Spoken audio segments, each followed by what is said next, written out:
Hello friends, അങ്ങനെ നമ്മൾ കാത്തിരുന്ന RRB ടെക്നീഷ്യൻ്റെ നോട്ടിഫിക്കേഷനും ഉടൻ വരുന്നു. കഴിഞ്ഞ പ്രാവശ്യം വരെ ALPയുടെ കൂടെയായിരുന്നു ടെക്നീഷ്യൻ്റെ നോട്ടിഫിക്കേഷനും വന്നിരുന്നത്. പക്ഷേ ഇപ്രാവശ്യം മുതൽ ടെക്നീഷ്യൻ്റെ നോട്ടിഫിക്കേഷൻ സെപ്പറേറ്റ് ആയിട്ടാണ് RRB പബ്ലിഷ് ചെയ്യുന്നത്. അപ്പോൾ ഇക്കഴിഞ്ഞ ദിവസം RRB ഒരു ടെക്നീഷ്യനുമായിട്ട് ബന്ധപ്പെട്ട ഒരു ഷോർട്ട് നോട്ടീസും പുറത്തിറക്കിയിട്ടുണ്ടായിരുന്നു. അപ്പോൾ അതിനകത്ത് കൃത്യമായിട്ടും ടെക്നീഷ്യനുമായിട്ട് ബന്ധപ്പെട്ട ടൈം ലൈന് അവർ കറക്റ്റായിട്ട് പറയുന്നുണ്ട്. അപ്പോൾ ഏകദേശം 9000-ഓളം വേക്കൻസിയിലേക്കാണ് ടെക്നീഷ്യൻ്റെ നോട്ടിഫിക്കേഷൻ വരുന്നത്. അപ്പോൾ നമുക്ക് ടെക്നീഷ്യനുമായിട്ട് ബന്ധപ്പെട്ട കൂടുതൽ വിവരങ്ങൾ നമുക്ക് ഈ വീഡിയോയിൽ നോക്കാം. ധാരാളം വിദ്യാർത്ഥികൾ നമുക്ക് ടെക്നീഷ്യനുമായിട്ട് ബന്ധപ്പെട്ട ഒരുപാട് സംശയങ്ങൾ നമ്മളോട് ചോദിച്ചിട്ടുണ്ടായിരുന്നു. ഇതിൻ്റെ ക്വാളിഫിക്കേഷൻ എങ്ങനെയാണ്, സെലക്ഷൻ പ്രോസസ്സ് ALPയുടെ കൂടെ തന്നെയാണോ, അങ്ങനെ ധാരാളം ഡൗട്ട്സുകൾ ചോദിച്ചിട്ടുണ്ടായിരുന്നു. അപ്പം അതിനെല്ലാം ഉള്ളൊരു മറുപടിയാണ് ഇന്ന് ഈ വീഡിയോ. അപ്പോൾ ഈ പോസ്റ്റിന് വേണ്ടി പ്രിപ്പയർ ചെയ്യുന്നവർക്ക് തീർച്ചയായും യൂസ്ഫുൾ ആകാൻ പോകുന്ന ഒരു വീഡിയോ ആണിത്. അപ്പോൾ വീഡിയോയിലേക്ക് സ്വാഗതം. അപ്പോൾ ആദ്യം തന്നെ നമുക്ക് റെയിൽവേ ഒഫീഷ്യലി പബ്ലിഷ് ചെയ്ത ആ ഷോർട്ട് നോട്ടീസ് ഒന്ന് നോക്കാം. 02/2024 എന്ന് പറയുന്ന നോട്ടിഫിക്കേഷനാണ് RRB ടെക്നീഷ്യൻ്റെത്. അപ്പോൾ അതിനകത്ത് കൃത്യമായിട്ട് വേക്കൻസി പറയുന്നുണ്ട്. ഒരു 9000 വേക്കൻസിയിലേക്കാണ് നോട്ടിഫിക്കേഷൻ വരാൻ പോകുന്നത്. ഇതിൻ്റെ ഈ നോട്ടിഫിക്കേഷൻ എംപ്ലോയ്മെൻറ്റ് ന്യൂസിൽ പബ്ലിഷ് ചെയ്യുന്ന ഡേറ്റ് അവർ പറഞ്ഞിട്ടുണ്ട്, ഫെബ്രുവരി 2024. അതിനുശേഷം മാർച്ച് മുതൽ ഏപ്രിൽ മാസങ്ങളിലായിട്ട് നിങ്ങൾക്ക് ഓൺലൈൻ ആപ്ലിക്കേഷൻ സബ്മിറ്റ് ചെയ്യാവുന്നതാണ്. അതിൻ്റെ എക്സാം കണ്ടക്ട് ചെയ്തത് ALP ആയിട്ട് ഉള്ളൊരു വ്യത്യാസം എന്ന് പറഞ്ഞാൽ നമുക്കറിയാം, ALPയുടെ എക്സാം പ്രോസസ് എന്ന് പറഞ്ഞു കഴിഞ്ഞാൽ CBT 1, CBT 2, CBAT, document verification, medical examination, അങ്ങനെയാണ് ഇതിൻ്റെ ഒരു പ്രൊസീജിയർ വരുന്നത്. പക്ഷെ അതിൽ നിന്നും വ്യത്യസ്തമായിട്ടുള്ളത് CBAT ഈ ടെക്നീഷ്യൻ പോസ്റ്റുകൾക്ക് ഇല്ല. ബാക്കി എല്ലാം കോമൺ ആണ്. CBT 1ഉം CBT 2 എല്ലാം കോമൺ ആണ്. സെയിം സിലബസും തന്നെയാണ്. അപ്പം നിങ്ങൾക്ക് ALPക്ക് വേണ്ടി പ്രിപ്പയർ ചെയ്യുന്നവർക്ക് തീർച്ചയായും ക്രാക്ക് ചെയ്യാൻ പറ്റുന്ന ഒരു പോസ്റ്റ് തന്നെയാണ് ഈ RRB ടെക്നീഷ്യൻ്റെയും. ഓക്കെ, അപ്പോൾ അതിൻ്റെ എക്സാം ഡേറ്റ് അവർ പറഞ്ഞിട്ടുണ്ട്. ഒക്ടോബർ മുതൽ ഡിസംബർ വരെയുള്ള മാസങ്ങളിലായിട്ടാണ് CBT എക്സാംസ് കണ്ടക്ട് ചെയ്യുന്നത്. അതുപോലെ ഷോർട്ട് ലിസ്റ്റ്, ഡോക്യുമെന്റ് വെരിഫിക്കേഷൻ്റെ ഷോർട്ട് ലിസ്റ്റ് പബ്ലിഷ് ചെയ്യുന്നത് ഫെബ്രുവരി മാസങ്ങളിലായിട്ടാണ് എന്നും കൃത്യമായിട്ട് ആ ഷോർട്ട് നോട്ടീസിൽ പറഞ്ഞിട്ടുണ്ട്. ഓക്കെ, ഇനി നമുക്ക് ടെക്നീഷ്യൻ്റെ ക്വാളിഫിക്കേഷൻ ഡീറ്റെയിൽസ് നോക്കാം. നമ്മളോട് ഒരുപാട് പേര് ചോദിച്ചിട്ടുണ്ടായിരുന്നു, ഡിപ്ലോമ അല്ലെങ്കിൽ BTech കഴിഞ്ഞ വിദ്യാർത്ഥികൾക്ക് ഈ പോസ്റ്റോട്ട് അപ്ലൈ ചെയ്യാൻ സാധിക്കുമെന്ന് ചോദിച്ചിട്ടുണ്ടായിരുന്നു. അങ്ങനെയുള്ളവർക്ക് അപ്ലൈ ചെയ്യാൻ പറ്റും. ITI ക്വാളിഫിക്കേഷനോടെ റിലവൻ്റ് ആയിട്ടുള്ള ട്രേഡിൽ ITI സർട്ടിഫിക്കേഷൻ ഉണ്ടെങ്കിൽ നിങ്ങൾക്ക് പോസ്റ്റോട്ട് അപ്ലൈ ചെയ്യാം. ഇതിൻ്റെ ബേസിക് ക്വാളിഫിക്കേഷൻ എന്ന് പറയുന്നത് 10+ ITI ആണ്. അപ്പോൾ ധാരാളം പോസ്റ്റിലേക്ക് ടെക്നീഷ്യൻ വിളിക്കുന്നുണ്ട്. ഫോർ എക്സാമ്പിൾ ടെക്നീഷ്യൻ ഇലക്ട്രിക്കൽ വിളിക്കുന്നുണ്ട്, ടെക്നീഷ്യൻ വെൽഡർ വിളിക്കുന്നുണ്ട്. അപ്പം അതത് ട്രേഡുകളിൽ ITI സർട്ടിഫിക്കറ്റ് ആണ് ഇതിൻ്റെ ക്വാളിഫിക്കേഷൻ വരുന്നത്.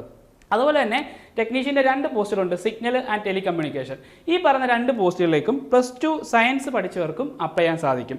ഫിസിക്സ്, മാത്സ് ഒരു സബ്ജക്റ്റ് ആയിരിക്കണം +2ൽ.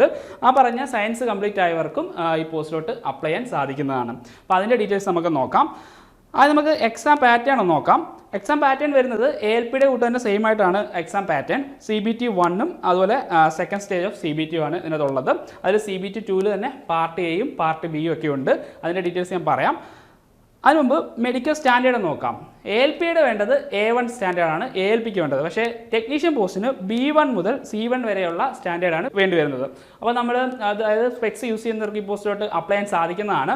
ഈ പറയുന്ന മെഡിക്കൽ സ്റ്റാൻഡേർഡിനെ കുറിച്ചുള്ള ഒരു ഡീറ്റെയിൽഡ് വീഡിയോ നമ്മൾ ഓൾറെഡി ചാനലിൽ ചെയ്തിട്ടുണ്ട്. അപ്പോൾ ഞാൻ അതിൻ്റെ ലിങ്കും നമ്മുടെ വീഡിയോയുടെ താഴെ കൊടുക്കാം. ഓക്കെ, അപ്പം ITI ഏതൊക്കെ ട്രേഡ് കഴിഞ്ഞവർക്ക് ഈ പോസ്റ്റിലോട്ട് അപ്ലൈ ചെയ്യാം എന്നുള്ളത് ഞാൻ കൃത്യമായിട്ട് പറയാം. ITI ഫിറ്റർ കഴിഞ്ഞവർക്ക് ടെക്നീഷ്യൻ ഫിറ്റർ എന്ന് പറഞ്ഞ തസ്തികയിലോട്ട് നിങ്ങൾക്ക് അപ്ലൈ ചെയ്യാൻ സാധിക്കും. മറ്റുള്ള തസ്തികയിലോട്ടൊന്നും അപേക്ഷിക്കാൻ പറ്റില്ല.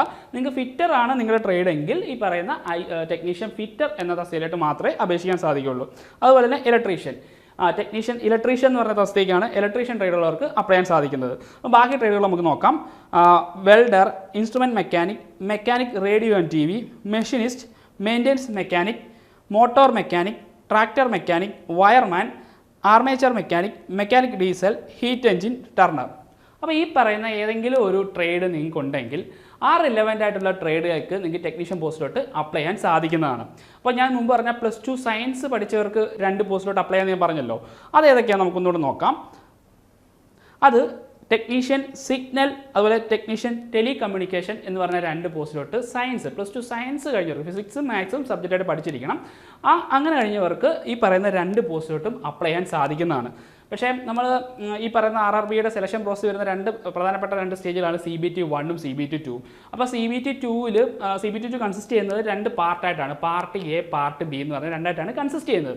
അപ്പോൾ അതിന് പാർട്ട് B എന്ന് പറഞ്ഞു കഴിഞ്ഞാൽ പ്യൂർലി ട്രേഡ് റിലേറ്റഡ് ആണ്. അപ്പോൾ നിങ്ങൾക്കൊരു സംശയം വരാം, ഈ +2 കഴിഞ്ഞാൽ ഞങ്ങൾ ഏത് ട്രേഡാണ് പഠിക്കേണ്ടത്. അപ്പോൾ അങ്ങനെയുള്ളവർക്കും +2 കഴിഞ്ഞവർക്ക് ഏതൊക്കെ ട്രേഡാണ് സെലക്ട് ചെയ്യേണ്ടതെന്നുള്ളതും കൃത്യമായിട്ട് പറയുന്നുണ്ട്. അപ്പോൾ ആ ഒരു ട്രേഡ് നിങ്ങൾ സെലക്ട് ചെയ്തിട്ട് വേണം, അത് നിങ്ങൾക്ക് ആപ്ലിക്കേഷൻ സബ്മിറ്റ് ചെയ്യുമ്പോൾ തന്നെ നിങ്ങൾക്ക് ആ ട്രേഡ് സെലക്ട് ചെയ്യാനുള്ള ഒരു ഓപ്ഷൻ ഉണ്ടാവും. അപ്പോൾ ആ ട്രേഡിലുള്ള ക്വസ്റ്റ്യൻസ് നിങ്ങൾക്ക് ഉണ്ടാവും. അപ്പം ആ +2 സയൻസ് കഴിഞ്ഞവർക്ക് ഏതൊക്കെ ട്രേഡാണ് പഠിക്കേണ്ടതെന്നുള്ള ഡീറ്റെയിലോടെ ഞാൻ പറയാം. +2 സയൻസ് കഴിഞ്ഞവർക്ക് പാർട്ട് ബിയിൽ സെലക്ട് ചെയ്യേണ്ട ട്രേഡ് ഈ പറയുന്ന 3 അതായത് ഇലക്ട്രീഷ്യൻ, ഇലക്ട്രോണിക്സ് മെക്കാനിക്, വയർമാൻ.